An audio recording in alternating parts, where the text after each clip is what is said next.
dance for joy or lust or anger. Welcome to Sensible Secondhand Reviews, the series where we look at cars that you can buy for between £1,000 and £5,000, and we try to pick sensible and practical models. This is a 2012 MG6 1.8 TCI Tech S, and it's not exactly a common car, but is it any good? Should you care? Why? Let's find out, shall we?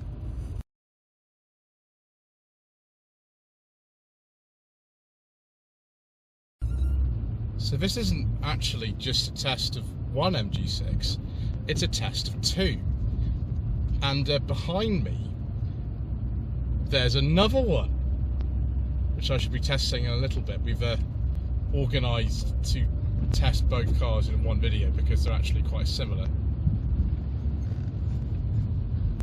When the car came out in 2011, it was a very sort of controversial model because here was a car from MG who, at that point, were known really just for, you know, sports cars like the TF, and then some cars that were already approaching the distant past, like the ZR, ZS, and ZT, and they were making this kind of Skoda Octavia type thing,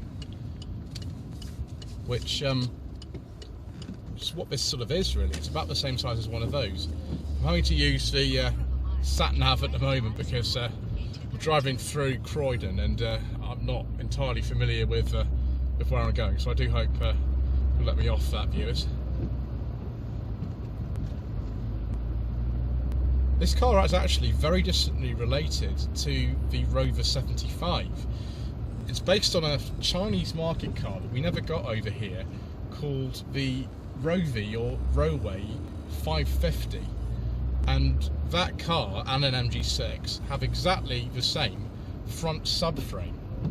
It's almost exactly the same. So that's nice, I suppose. They weren't very big sellers when they came out at all. There were only 3 models available. The GT model, which is this hatchback, was the first one to be launched, and then the Magnette, which is the saloon, that's also with me today. That came out a little bit later. All the ones that we can talk about in terms of the MG6 were powered by a 1.8 litre engine,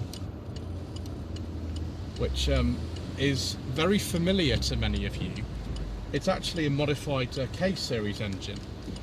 It's either known as the TCI Tech engine or the Cavacci engine, depending on your persuasion, and was actually developed by Shanghai Automotive, who were one of the 2 successor companies to what was MG Rover.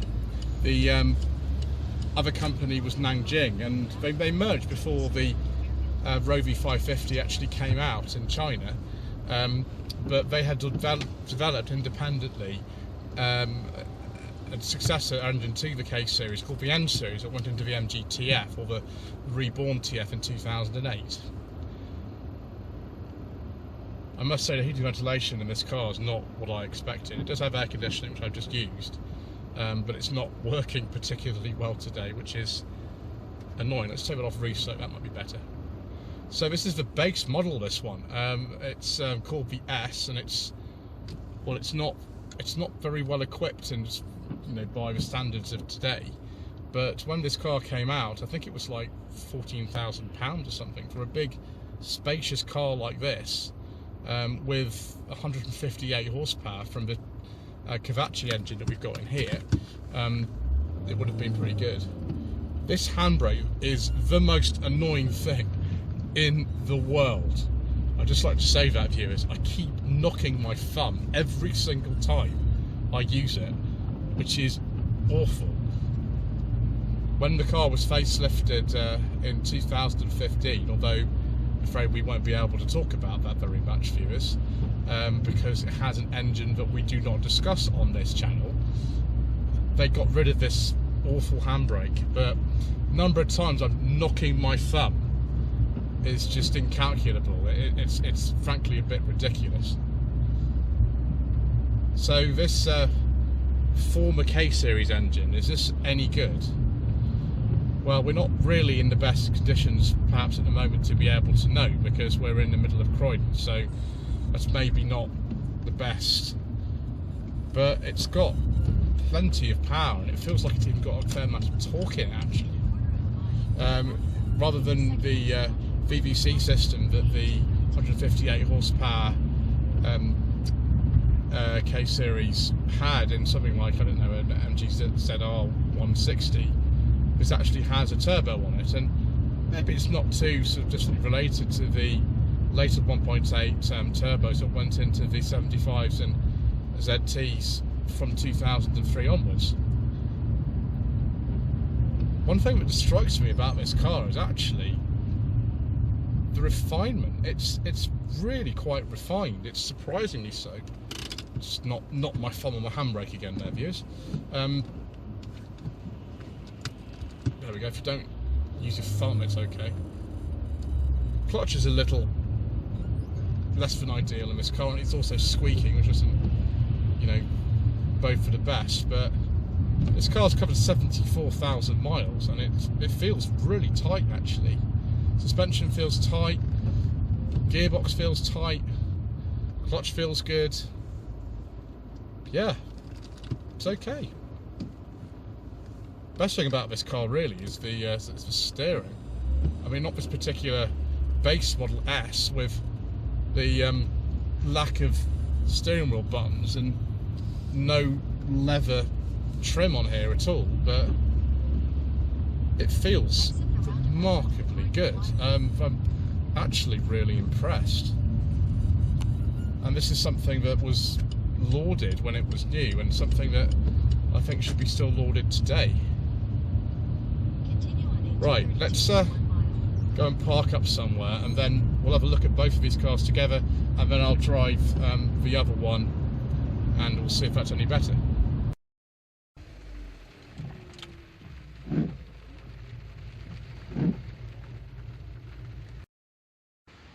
Oh viewers, what an absolute delight. We've got two MG6s together. This is a sight that you won't see every day. And actually, the one I've just driven here, the GT in S trim, is actually a nice contrast to this Magnette, which is in TSE trim. So it's right at the top of the range, and the Magnettes are very, very rare. I don't even know in a way why they even bothered making the saloon version, because the MG6 was a very niche product all the way through its production life, from 2011 to 2016. And so why they even bother marketing, I don't really know. I think what they were going for with the Magnette was more of like maybe a sort of cut price BMW 3 Series rival. I don't really know. Certainly it's got the power to compete with the sort of lesser end of sort of 4-cylinder 3 Series, but when you get to above that, when you've only got one engine available, or at least only one we can talk about, then, you know, it sort of falls down a little bit. Let's have a look at the GT version first, the 5-door hatch. So we haven't got anything fancy on this car. We've not even got parking sensors or a reversing camera or sat-nav or anything in this. It's got a cloth interior. Don't know why I used to use this area when the channel started in 2018 for filming, in a way, because it's not great underfoot. I'm sorry to Rob, who's standing over there, who owns both these cars, for the mud that I'm going to get inside both of them. I apologise in advance. So this is the most simple dash. We can actually put the key in here, because the key, which is really flimsy, is the start-stop button as well. So that's all you get. I don't even know how to use this. I keep pressing the buttons and nothing happens whatsoever. I think it's something to do with a radio. Oh, it's an aux. Okay, so yeah, we SRC. Let's turn that off. There we go. So that's sort of, that's what you get. What's in the menu in here? It looks a bit like an MG3, like the old MG3, in terms of the menu and stuff like that. Well, that's not really much of a surprise, is it? Yeah, the most exciting thing you can do is set the clock. Also, we have the most violent cup holder ever. Ooh! You wouldn't want to be sitting in that passenger seat if it hit your knee, would you? You just wouldn't want that at all. So, gosh, you got sort of soft touch type plastic on top of here. No auto lights or auto wipers in this. And then, the source of all my pain, the handbrake. So I put my foot on the brake here so we don't roll anywhere. You can see that if you don't move your thumb out of the way, you're going to get it caught in there. So 5-speed manual. The petrol MG6 has only had a 5-speed manual. It's not actually a bad gearbox. Contemporary reviews suggest it's a lot worse than it actually was. Also got this centre armrest area here, which is good. You can put some nice big drinks in there if you wanted to. Sort of faux leather effect on here. Just cloth trim in here because it's the base model. And in here, oh yes, the USB and aux in ports of the car are in here. They're actually here. It's one of the most baffling design decisions I've ever seen in my life. It's a bit like this really weird key. So the buttons, they don't feel particularly nice, but bear in mind this car was about £14,000 new, and it's the same size as Skoda Octavia. That's not bad considering all the power you get. So if I put this in here again, we can then see all the sort of dials light up and things.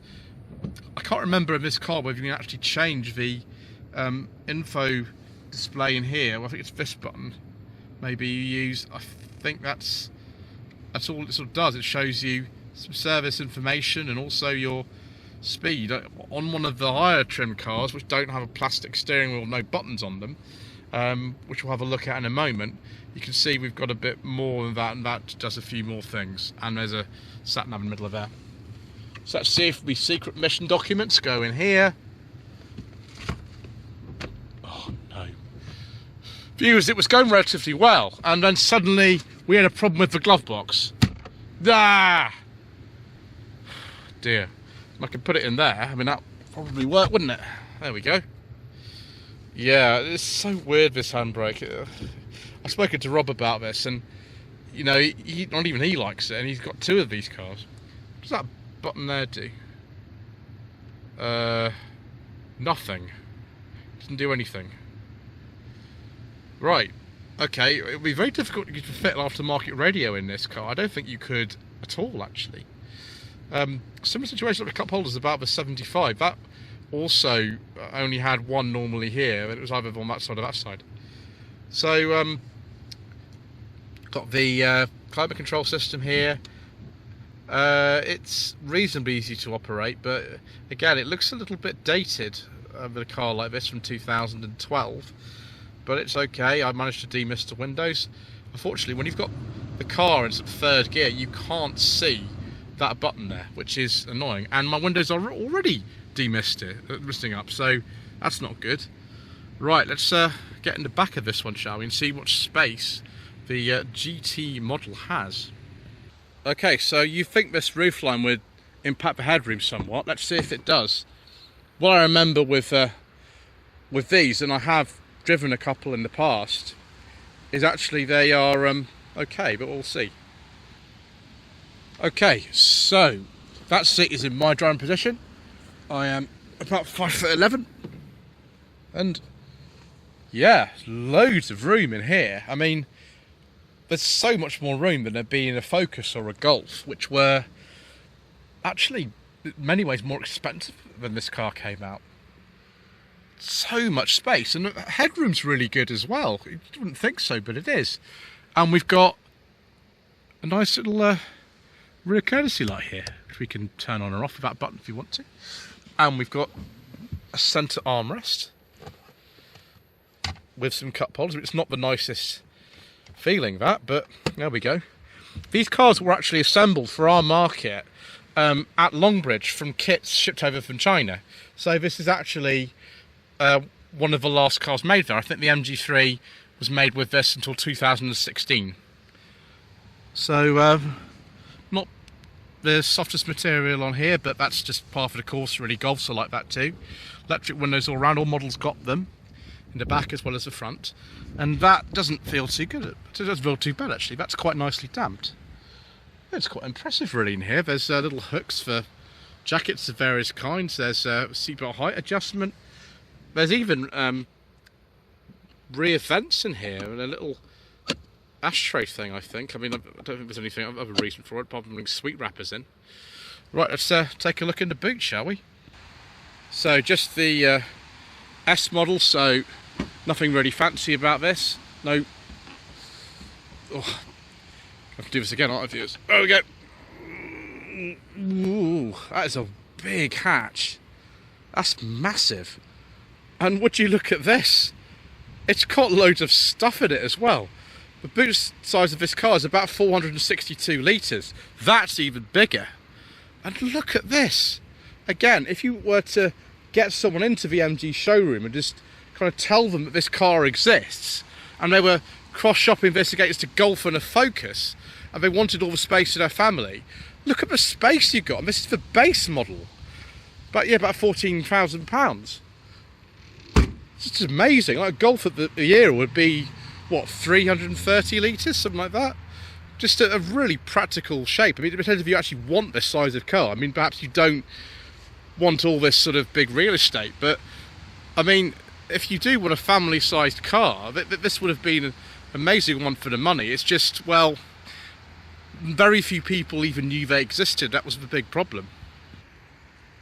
So yes, this is the Cavacci engine, the modified K series, the SEIC version specifically, badged as TCI tech. It looks very different with this cover on it. I mean, you can put one of these covers onto, say, a ZT 160 turbo. You can put one of these covers on if you want.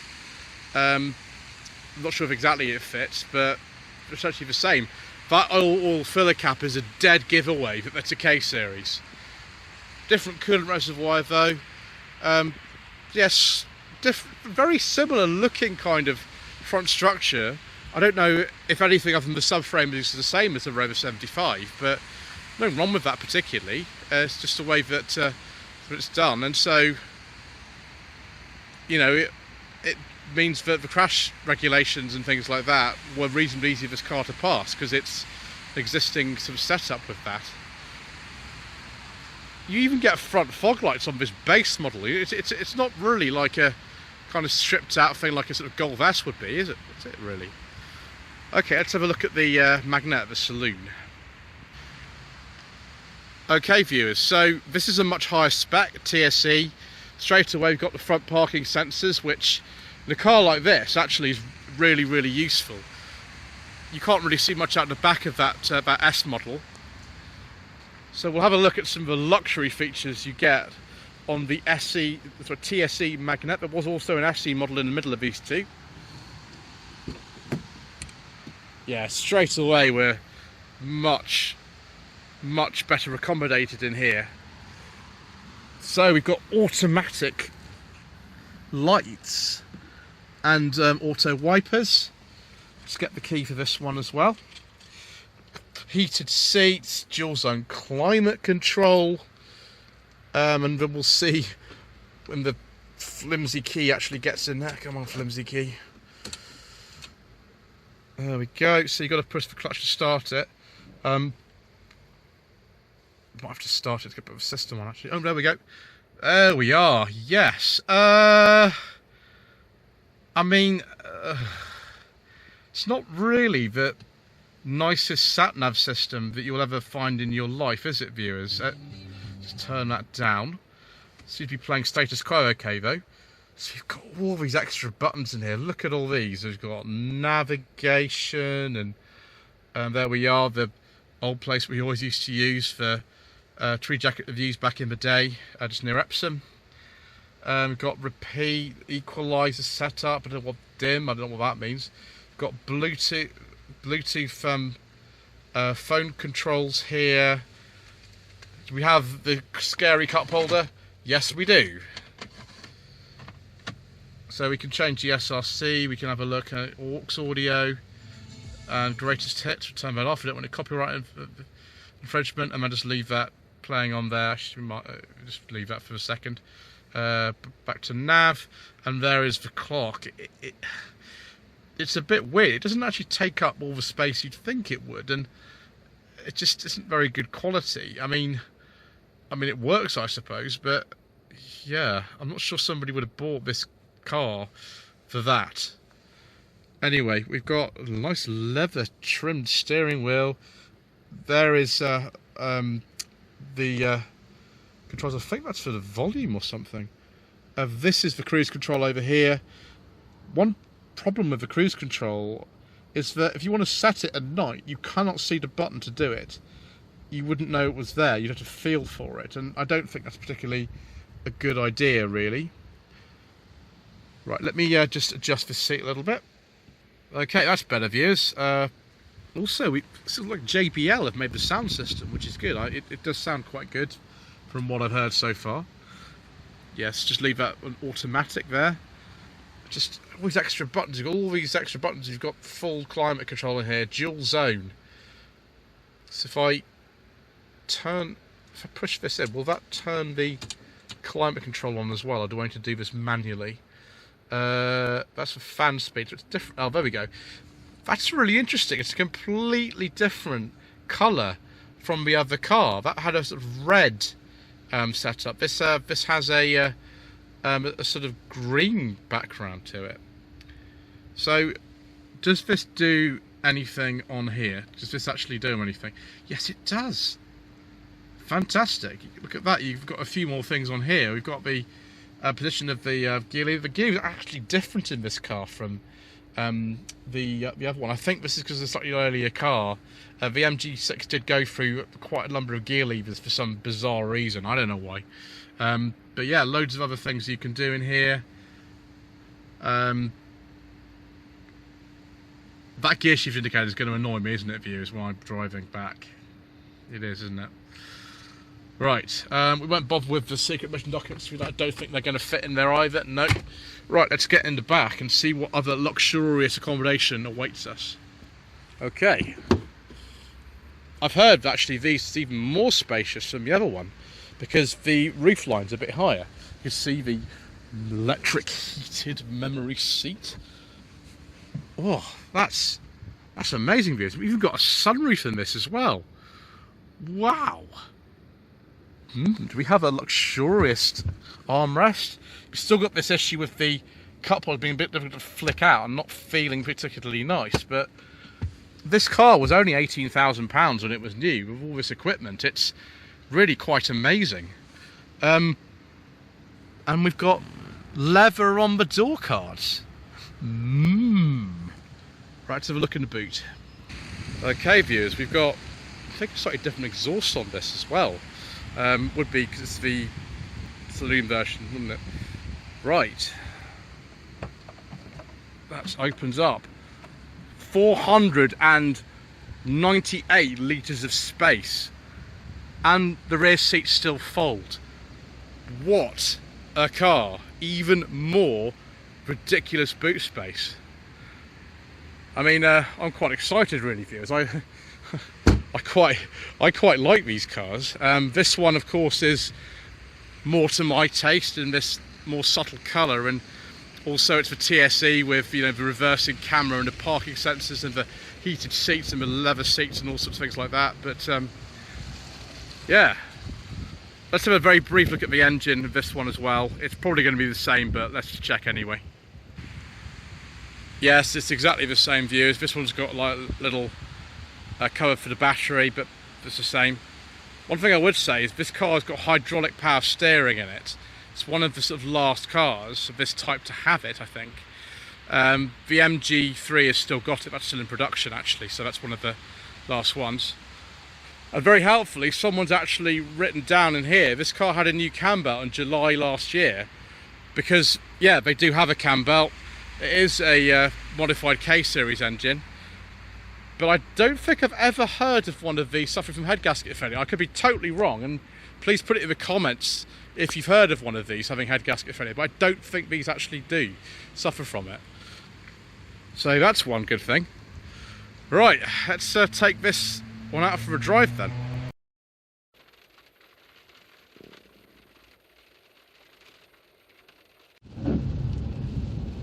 Well, viewers, the mean streets of West Yule. Yes, it's where the channel started all those years ago. And how does this car feel driving in Yule? It feels pretty good. But one thing I would say is that this gear lever, it's not as good as the one in the other car. They must have changed it between the 12 and 62 registration. Sorry about the sat nav lady, by the way, viewers. It's so unpredictable with traffic in this area that I have to use the sat nav even for relatively short journeys. So yeah, the gear lever doesn't feel particularly nice. One thing that is better is the clutch. It's not squeaking so much. Some of these extra features like the automatic lights and wipers and these electric heated leather seats is just lovely. This handbrake's still really annoying. Not a fan of that, I'm afraid, but you know, there we go. One thing that strikes me with this car, and it's the same with the GT as well, is just the precision of the steering. The ride is really, really compliant, but the steering and handling are fantastic in this car. Really, really good. It's just a shame that more people didn't get into the showrooms to drive these cars, because they would have probably considered them in much larger numbers. The other thing, of course, is just the quality of the sort of plastics and the infotainment system, which I don't think would have appealed to too many people, but because there's so many features at such a low price, it should have done a lot better, this car, to be honest. It should have done much, much better. Brakes are quite good. They're not, you know, on the standards of a modern car with, say, like electronic brake servo, but it's pretty good. Just a lovely chassis as well. Just avoid using that handbrake, viewers, if we can. Just get away from that. So yeah, nice nostalgic trip back to Epsom, where the channel started all those years ago, and driving a couple of MG6s. I did say a while ago the 5-speed manual was the only gearbox you could get with this particular engine. That's not strictly true. There was a converted automatic MG6 made some years ago at Summit Garage, which I actually drove on True Jacket Reviews.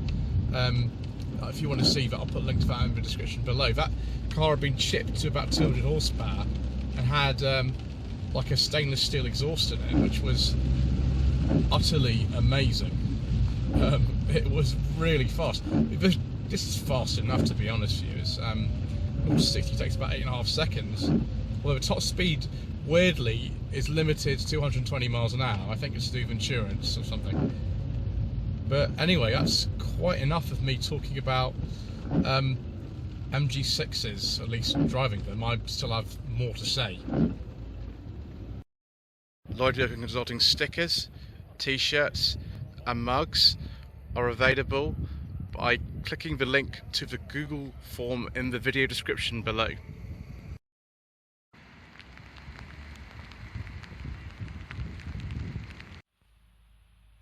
So viewers, in summary, these two amazing MG6s.